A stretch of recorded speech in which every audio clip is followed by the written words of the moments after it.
If web pages are loading slowly or you just want a cleaner, distraction-free view, I'll show you how to stop images from loading in Google Chrome. First, go ahead and open Google Chrome on your computer. Once it's open, look up to the top right corner and click the three-dot menu. From the menu, scroll down a bit and select Settings. This will open Chrome's Settings page in a new tab. Now, on the left-hand side, click on Privacy and Security. This section controls what websites are allowed to show and use. Over on the right, find and select Site Settings. Here, Chrome lets you manage permissions for things like images, pop-ups, and downloads. Scroll down until you reach the Content section.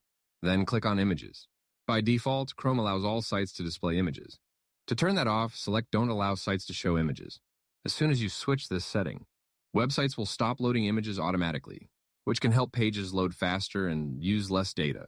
If you ever want images back, just return to the same setting and switch it back to Sites Can Show Images. And that's it.